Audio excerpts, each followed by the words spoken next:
My name is David Carter. I'm 34 years old, and I live in Austin, Texas.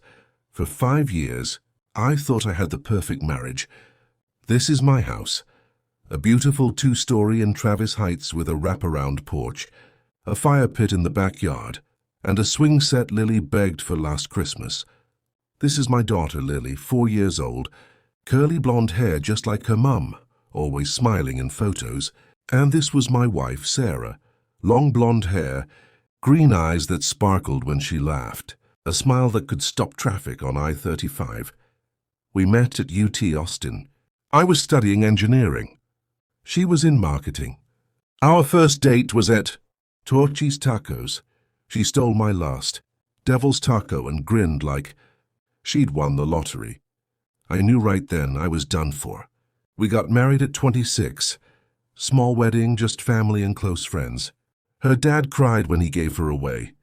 My mom kept whispering, "She's too good for you, David," and I believed her. I worked hard, started as a junior engineer, climbed the ladder, and now I'm senior project lead at TechWave Solutions. 6 figures. 401k, paid off my Ford F-150, bought this house, 3 bedrooms, 2.5 baths, granite counters, the whole package. Sarah quit her job after Lily was born. She said, "I want to be a full-time mom," and I said, "Whatever makes you happy, babe." I meant it. Every Friday was movie night. Popcorn, Disney, Lily falling asleep on my chest. Every Sunday I made pancakes shaped like dinosaurs. Every anniversary I'd hide a love note in her purse. She'd pretend to be surprised, then kiss me like we were still 22 and broken in love. I thought we were unbreakable. And then there was Mike, my best friend since 7th grade. We grew up 2 streets apart, played Little League together, got suspended together for sneaking beer into the homecoming dance.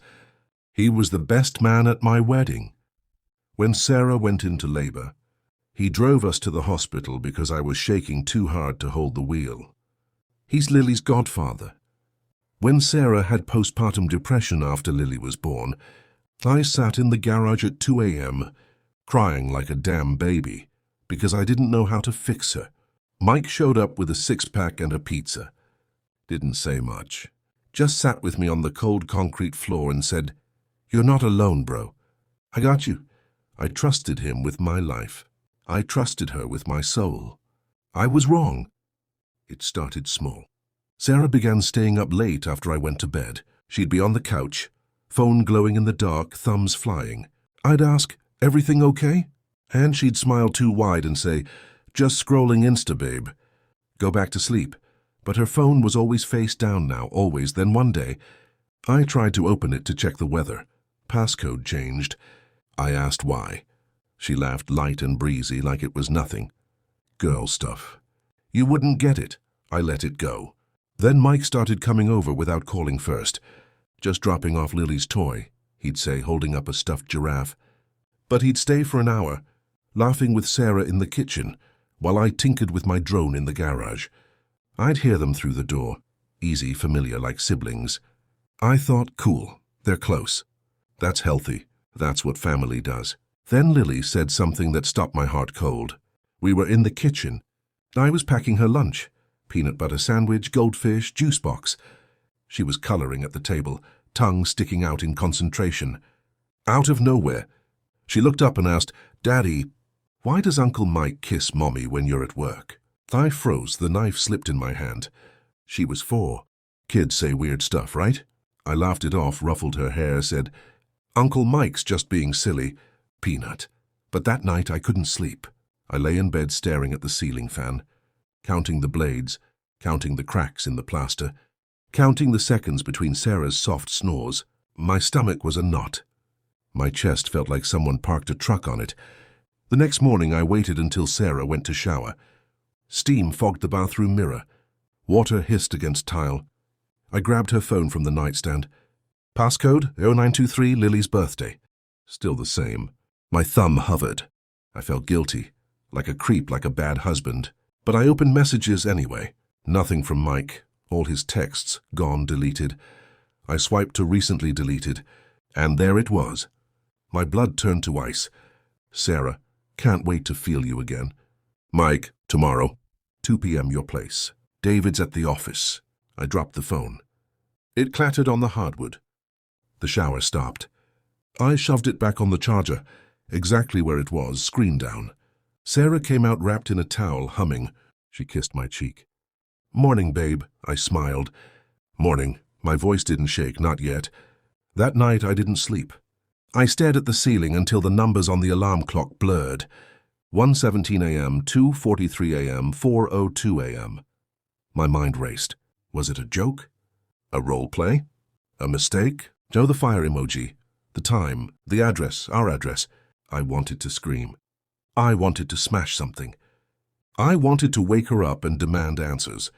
But I didn't, because if I was wrong, I'd look insane. And if I was right, I needed proof, ironclad, undeniable. The kind of proof that would destroy them if they lied. So I made a plan. First, I ordered a nanny cam online, disguised as a smoke detector, 4K motion activated, cloud storage app on my phone, 2-day shipping. I told Sarah I was fixing a leak in the attic, climbed the ladder, drilled a tiny hole, mounted it in the living room ceiling, perfect angle over the couch, the coffee table, the front door, tied it to a private account, password only I knew. Then I did something I never thought I'd do. I lied. I told Sarah I had a 3-day conference in Dallas, booked a hotel under my name, packed a suitcase, kissed Lily goodbye, told Sarah, call me if you need anything. She smiled. Have fun, babe. I smiled back. I will. I checked into the hotel at 8 a.m., took a selfie in the lobby, proof. Then I got in my truck and drove home. 4 hours. Parked 2 blocks away behind a dumpster. Waited. Day 1, nothing. Sarah texted, miss you already, I replied. Miss you more. Day 2, 1:57 p.m. Mike's black. Tacoma pulled into my driveway. My heart slammed against my ribs. I opened the app. Live feed, crystal clear. Sarah opened the door wearing my favorite red dress, the one I bought her for Valentine's Day, the one she wore when we renewed our vows on our 3rd anniversary. Mike stepped inside, grabbed her waist, kissed her like a starving man. She moaned, my wife moaned, and wrapped her legs around him. They didn't even make it to the couch. Right there against the wall, her back arched, his hands in her hair. My hands shook so bad I nearly dropped the phone.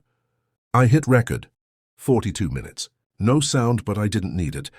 Their faces said everything. The way she looked at him, the way he touched her, the way she smiled when he whispered in her ear. I drove to an empty parking lot behind a Walmart, screamed until my throat bled, punched the steering wheel until my knuckles split.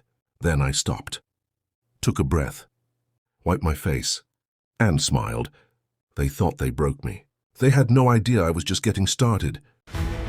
I set the trap.